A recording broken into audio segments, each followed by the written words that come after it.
I told myself I would leave him. I told myself 1,000 times in 1,000 different ways. I practiced the words in the shower, in the car, in the dark of my apartment, when the silence was too loud and his absence was a physical ache. I rehearsed the scene like an actor preparing for a role I would never play. I stood in front of the mirror and said the words out loud. I can't do this anymore. Please don't call me again. I need to move on.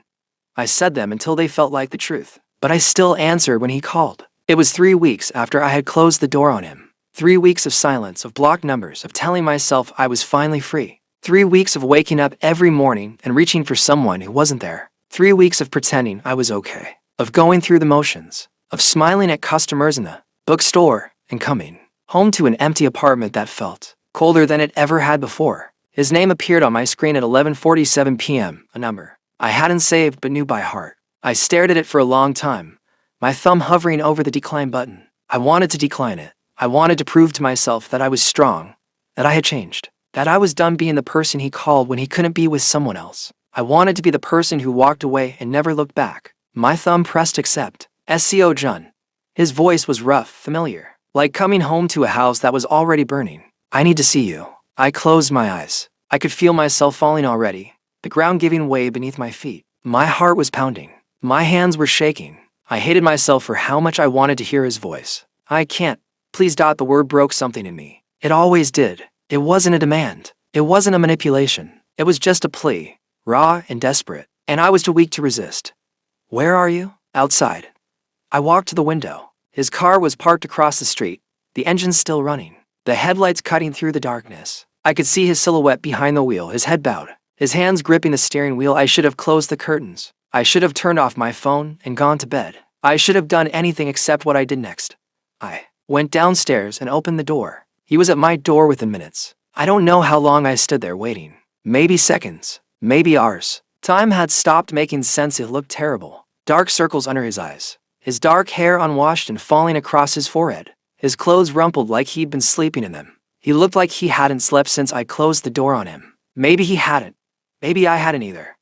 I'm sorry, he said, before I could speak. His voice was hoarse, scraped raw. I know I don't have the right to ask. I know I've been terrible. I know I don't deserve you. Don't. He flinched. But he didn't leave. He just stood there in the hallway, looking at me like I was the only thing keeping him standing. I can't stop thinking about you. His voice was raw, scraped clean of the usual charm, the usual confidence. He wasn't performing. He wasn't trying to be smooth. He was just broken. I tried. God, I tried. I threw myself into work. I spent more time at home. I told myself that this was for the best, that you deserved better, that I needed to let you go. But you didn't. No, he looked at me, and his eyes were wet. I didn't. I couldn't. Every time I closed my eyes, I saw your face. Every time I touched him, I wish it was you. I should have closed the door. I should have walked away. I should have done anything except stand there, letting his words wrap around me like a drug I had been trying to quit for months. I should have remembered the restaurant, the way he held his partner's hand, the way he looked at him like he was something precious. But I didn't. I just stood there, frozen, caught between the memory of his betrayal and the desperate hope that maybe this time would be different. You need to leave. I said. I know. Then why are you still here? He didn't answer. He just looked at me, and I looked at him, and the silence stretched between us like a thread that had never really been broken. I could see the conflict in his eyes, the war between what he wanted and what he knew he should do. I recognized it because I felt it too. I let him in. That night, I became the person I hated again. The other man, the secret, the one he called when he couldn't be with his partner. I told myself it was the last time. I told myself I would end it tomorrow. I told myself the same lies I had been telling myself for months. I repeated them like a mantra, hoping that if I said them enough times, they would become true. But I didn't end it. I couldn't. Every time he left, I told myself it was over. Every time he came back, I told myself it would be different. It was never different. We met in hotel rooms with bland wallpaper and generic art. We met in parked cars and empty parking lots. The seats reclined, the windows fogged. We met in the dark of my apartment when the city was asleep. The only light, the glow of the street lamps filtering through the curtains. He held me like I was something precious. He whispered promises he never kept. He said, I love you, like the words meant something, like they could undo all the lies. I hated myself every time I saw him. I hated the way my heart raced when his name appeared on my screen. I hated the way my body responded to his touch, the way I melted into him despite everything I knew.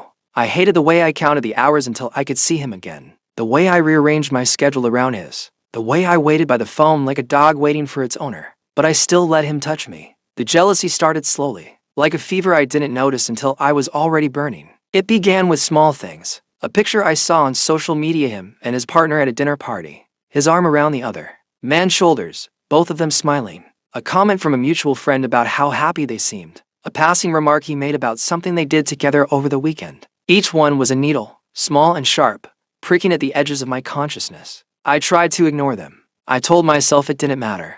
I told myself he was going to leave him soon. I told myself the same lies I had been telling myself all along. But the needles accumulated. They became a constant ache, a dull throb that I couldn't shake. I started asking questions I didn't want answers to. "Do you love him?" I asked one night, lying in his arms. The sheets tangled around us, the room dark except for the sliver of moonlight through the curtains. He was quiet for a long moment. I could feel his heartbeat beneath my cheek, steady and slow. "It's complicated." "It's not complicated. You either love him, or you don't." "I care about him. I've been with him for 3 years." "You don't just throw that away." "So, you do love him." "I love you." That's not an answer. He didn't respond. He just held me tighter, and I let him, because I was too afraid to hear the truth. Because I knew that if he said it out loud, I wouldn't be able to pretend anymore. "Why are you still with him?" I asked another night, sitting in his car. The rain streaking the windows, the wipers squeaking back and forth. We had just left another hotel room, another hour of stolen intimacy, and the guilt was settling in like a fog. "I told you, it's complicated. It's been months. You said you would leave." "I know. Then why haven't you?" He turned to look at me. His eyes were tired, shadowed. The eyes of a man who was being pulled into directions and didn't know how to stop. Because leaving isn't simple. There's history. There's family. There's always an excuse. He didn't deny it. He just looked at me, and I looked at him, and the rain filled the silence between us. The public break happened on a Sunday. I was at a farmer's market, trying to pretend I was normal. I was trying to pretend I wasn't waiting for his text. Trying to pretend I could exist without him. Trying to pretend that I was healing. I wandered through the stalls, touching fruit I wouldn't eat, smelling flowers I wouldn't buy, watching families and couples and groups of friends who all seemed so much happier than me. I was buying vegetables I didn't need when I saw them.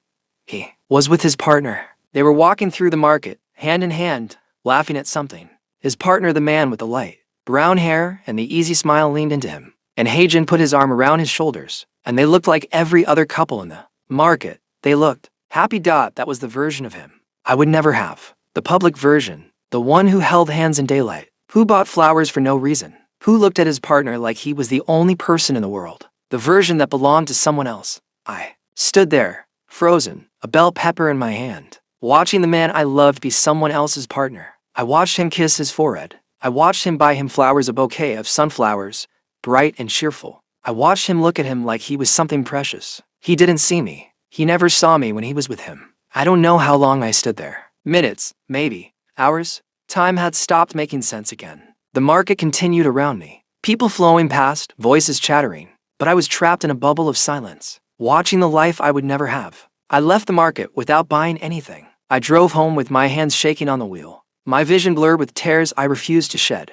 I sat in my car in the parking garage for an hour, staring at nothing, feeling everything. When he texted me that night, "I miss you. Can I see you tomorrow?" I didn't answer. He showed up at my apartment anyway. He always showed up. I heard his knock at 10 p.m. I knew it was him. I had been sitting in the dark, waiting for it. Even though I told myself I wasn't, my heart was pounding. My hands were shaking. I didn't open the door. He knocked again. "Seo Jun, please. I know you're in there." I pressed my back against the door, slid down to the floor, and wrapped my arms around my knees. "Go away. Not until you talk to me." I closed my eyes. I could feel him on the other side of the door, his presence familiar, his scent somehow seeping through the wood. I hated how much I wanted to open it. "I saw you today," I said. My voice was quiet, but I knew he could hear me. "At the market." Silence. "With him. You were holding his hand. You bought him flowers. You looked at him like—" I stopped, swallowed. "You looked at him like you've never looked at me." "That's not true, isn't it?" I laughed, and it was ugly. Broken. "When was the last time you held my hand in public? When was the last time you bought me flowers? When was the last time you looked at me like I was the only person in the world?" He didn't answer. He couldn't. "What am I to you?"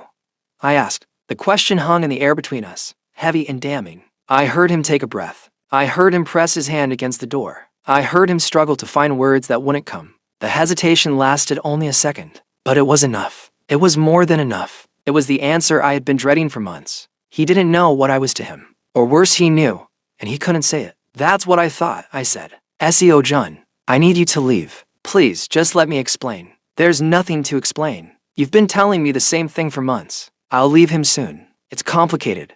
I love you. None of it means anything. Not if you're still with him. He was quiet for a long time. I could hear him breathing, ragged and uneven. I'm sorry, he said finally. I know. I never wanted to hurt you. Then why did you? He didn't answer. He couldn't. There was no answer that would make any of this okay. I'm not gonna be the other person anymore, I said. I can't.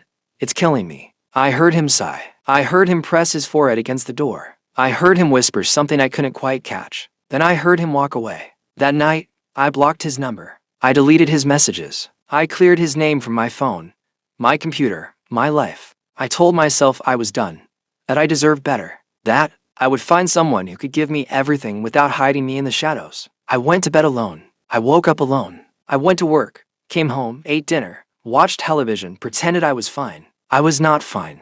The first week was the hardest. I checked my phone every few minutes, even though I knew he was blocked. I listened for his car in the driveway. I jumped every time someone knocked on my door. He didn't come. He didn't call. He didn't text. I told myself it was for the best. I told myself I was healing. I told myself I was finally free. I was lying. The second week, I started to wonder if he had even tried to reach me. Maybe he had given up. Maybe he had realized I wasn't worth the effort. Maybe he had chosen his partner, the way he had always been going to choose him. The thought made me sick. I almost unblocked him a dozen times. I typed his number into my phone, stared at it, deleted it. I wrote messages I never sent. I called and hung up before the first ring. I was pathetic. I knew I was pathetic, but I couldn't stop. The addiction was still there, pulsing beneath my skin, whispering that just one more conversation would make everything better. My friends noticed. Minwoo called me out on it. You're not okay, he said, sitting across from me at a cafe, his eyes sharp with concern.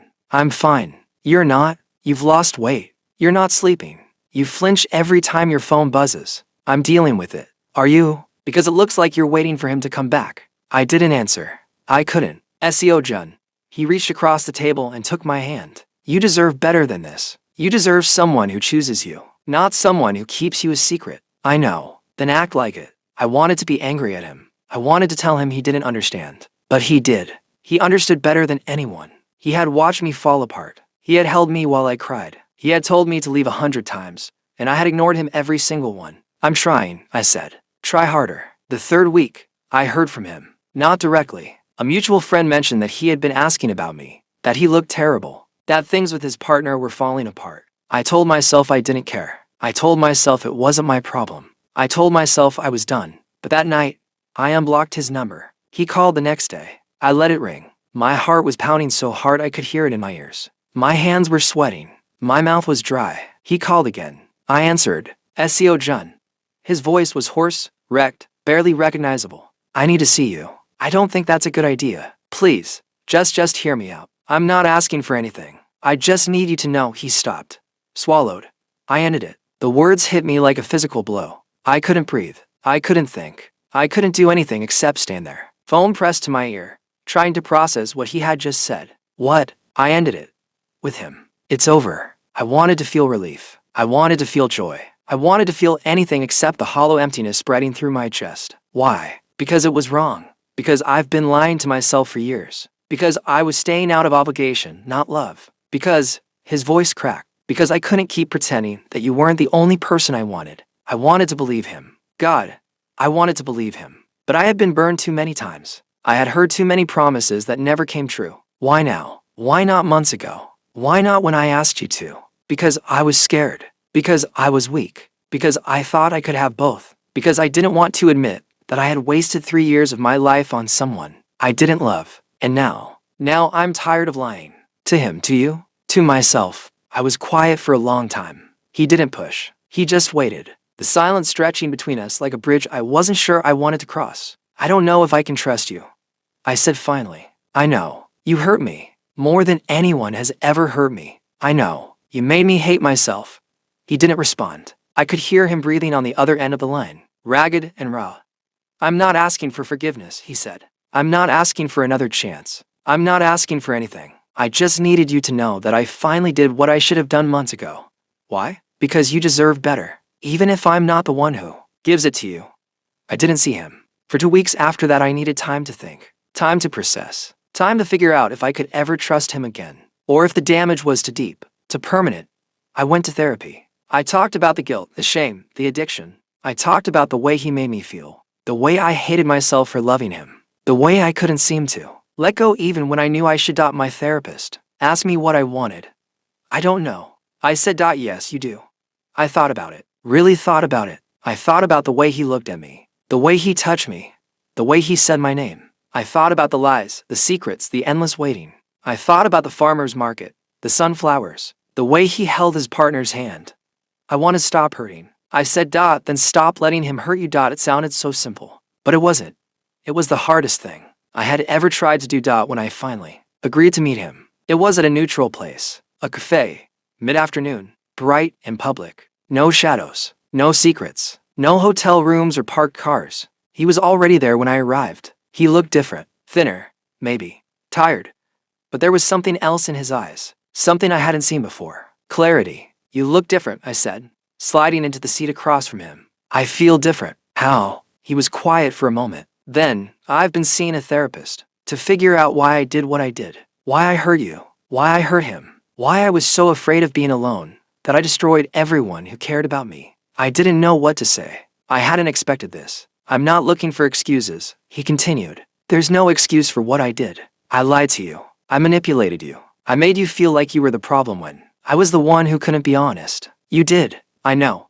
And I'm sorry. I know that's not enough. I know it may never be enough, but I needed you to hear it. I looked at him, at the man who had broken my heart, at the man who had made me hate myself, at the man who was sitting across from me, asking for nothing, offering only the truth. Why did you end it? I asked. Really? Not the pretty version, the ugly one. He took a breath, because I couldn't keep pretending. Every time I was with him, I thought about you. Every time I touched him, I wish it was you. I was going through the motions, living a life I didn't want, because I was too scared to admit that I had made a mistake. A mistake. Falling in love with you wasn't a mistake, but the way I handled it, the lies, the secrets, the manipulation, that was the mistake. I should have ended things with him the moment I realized how I felt about you. I should have been honest. I should have. He stopped, swallowed.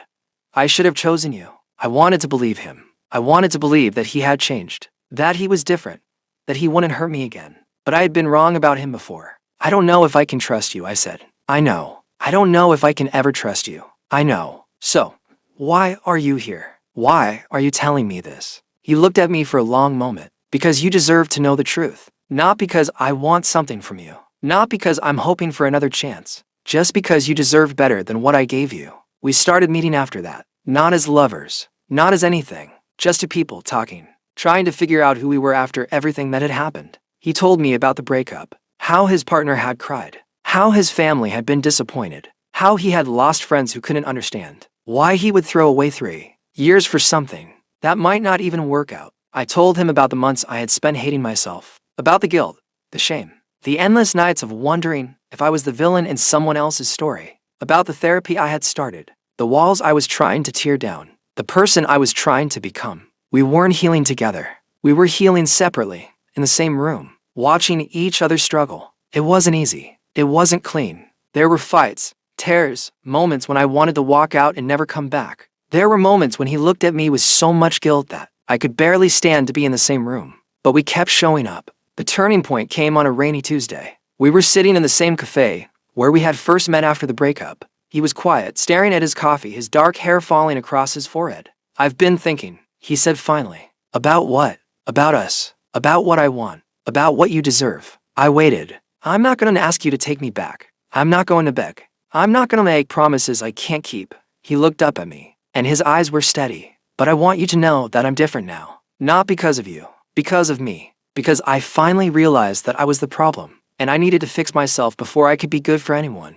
I didn't know what to say. I'm not asking for another chance. I'm just asking for time. To prove that I've changed. To show you that I'm not the same person who lied to you. And if I can't ever trust you again? He nodded slowly. Then at least I tried. At least I became someone I could be proud of. I didn't give him an answer that day. I couldn't. I needed time to think, to feel, to figure out what I wanted. But I didn't walk away. I stayed. I kept showing up. I kept talking, kept listening, kept trying to understand the man he was becoming. And slowly, painfully, I started to trust him again. Not completely, not yet, but enough. The final confrontation happened months later. We were at my apartment, late, the city lights glittering through the windows. He was sitting on my couch, and I was standing by the window, looking out at the night. You didn't choose me, I said, without turning around. You just stopped lying. I heard him stand. I heard him take a step toward me. I know. That's not enough. I know. I turned to face him. His eyes were wet, his face pale, his hands shaking. I spent months waiting for you to choose me. I rearranged my life around your schedule. I answered every call, every text, every late-night visit. I let you use me, and I hated myself for it. I know, but I also loved you. I loved you so much that I couldn't see straight. I loved you so much that I was willing to be the other person. The secret, the one you hid from the world. He was crying now, silent tears streaming down his face. I don't know if I can ever forgive you for that. I don't know if I can ever trust you again. But I know that I don't want to hate you. I don't want to carry this anger forever. Seo Jun. I'm not saying yes. I'm not saying no. I'm just saying, I stopped. Swallowed. I'm just saying that. I'm willing to try. Not because of who you were. Because of who you're trying to become. He crossed the room in 3 steps, stopped in front of me, didn't touch me. Thank you, he whispered. Thank you for giving me a chance. I'm not giving you a chance. I'm giving myself one. To see if I can learn to trust again. To see if I can love without losing myself. That's more than I deserve. Probably. He laughed. It was a broken sound, what with tears, but it was real. We didn't rush. We didn't fall back into old patterns. We took it slow, careful, deliberate. He went to therapy. I went to therapy. We learned to communicate, to set boundaries, to be honest about what we needed and what we couldn't give. He introduced me to his friends, the ones who had stuck around after the breakup, the ones who knew what he had done and still believed he could change. I introduced him to mine, the ones who had watched me fall apart, who had held me while I cried, who had told me I deserved better. It wasn't easy. There were setbacks, arguments, moments when I wanted to run, but we kept showing up. We kept trying, and slowly, painfully, we started to heal. For the first time, he wasn't asking me to stay. He wasn't begging, pleading, manipulating. He was just there, present, patient, waiting. And for the first time, I didn't know if I wanted to leave. I looked at him across the cafe table, at the man who had broken my heart and helped me put it back together. I thought about the months of lies, the secrets, the guilt. I thought about the nights I had spent hating myself, wishing I could undo everything. But I also thought about the way he looked at me now, the way he held my hand without hiding, the way he said my name like it meant something. I don't know if I love you, I said. I don't know if I ever will. But I know that I don't want to lose you. He reached across the table, took my hand. Then don't. I didn't pull away.